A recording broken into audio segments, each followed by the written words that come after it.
ஹாய்ங்க எல்லோரும் எப்படி இருக்கீங்க? ஸோ திடீர்னு என் பசங்க என்ன பண்ணாங்கன்னா, மெக்டொனால்ட்ஸ் சாப்பிட்டே ஆகணும் அப்படிங்கிற மாதிரி சொல்லிட்டாங்க. டைம் பார்த்திங்கன்னா 10:30 ஆயிடுச்சு. ஸோ ஆர்டர் பண்ணுறோம், வீட்டில் வந்து சாப்பிட்லாம் அப்படின்னா அவங்க கேட்கவே இல்லை. இல்லை நான் போய் நேரடியாக சாப்பிட்டே ஆகணும் அப்படின்னு சொல்லிட்டாங்க. சரி என்ன பண்ணுறது, பசங்களோட ஹாப்பி தானே முக்கியம் நமக்கு. சரி வாங்க போகலான்னு சொல்லிட்டு நாங்கள் கிளம்பி போயிட்டோம். பட் எங்கள் சாருக்கு மார்னிங் வந்து ஆஃபீஸ் இருக்கனால அவங்களுக்கு தான் கொஞ்சம் கஷ்டம். ஏன்னா நம்ம பசங்களுக்கெல்லாம் பார்த்திங்கன்னா ஸ்கூல் எக்ஸாம் லீவில் தான் போயிட்டுருக்கு, ஒரு 10 days லீவு. ஸோ பார்த்திங்கன்னா இப்போ அவங்களுக்கு வந்து மெக்டொனால்ட்ஸில் சாப்பிட்றதுக்கு எப்போ ஆர்டர் பண்ணாலும் நமக்கு வந்து இந்த மாதிரி ஏதாவது ஒன்று கொடுத்துருவாங்க. ஸோ கிட்ஸை வந்து இம்ப்ரெஸ் பண்ணுற மாதிரி, அவங்க ஹாப்பி ஆகிற மாதிரி ஏதாவது ஒன்று கொடுத்துருவாங்க. ஸோ ஏன்னா அந்த புக்கு வந்து ஸ்டோரி புக்கு. ஸோ அந்த மாதிரி ஏதாவது கொடுத்தா தானே திரும்ப திரும்ப கிட்ஸ் எல்லாமே அங்கே போவாங்க அப்படின்னு தான் நான் நினைக்கிறேன். ஸோ அதனாலவே பார்த்திங்கன்னா மெக்டொனால்ட்ஸ்னு பசங்கள்லாம் அங்கேயே சுற்றி சுற்றி வந்துட்டுருப்பாங்க. ஸோ சம்டைம்ஸ் நாங்கள் எப்போவுமே ஆர்டர் பண்ணி தான் கொடுப்போம்.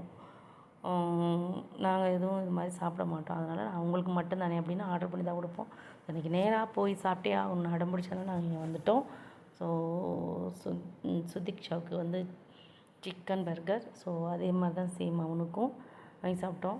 பட் இவங்க மேடம் வந்து டேஸ்ட் பண்ணுறாங்க.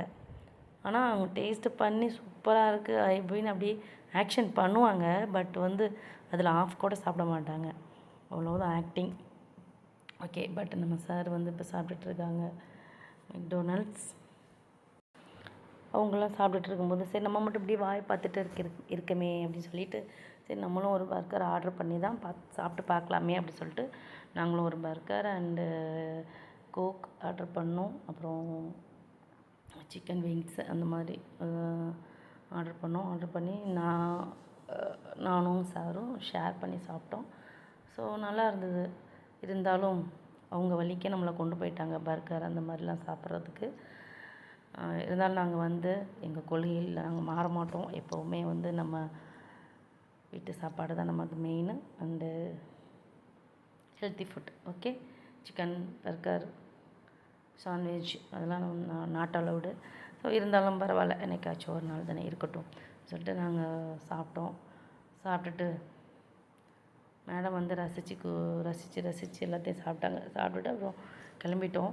ஸோ இந்த புக்கு பார்த்திங்கன்னா வந்து அதில் வந்து ஒவ்வொரு ஸ்டோரி இருக்கும், ஒவ்வொரு புக்லேயும் ஒவ்வொரு ஸ்டோரி இருக்கும். ஸோ அந்த மாதிரி ஆர்டர் பண்ணி நிறையா புக்ஸ் இருக்குது எங்கள் வீட்டில். ஸோ நாங்களும் சாப்பிட்டுட்டு கிளம்பிட்டோம். பிடிச்சிருந்துச்சுன்னா லைக் பண்ணி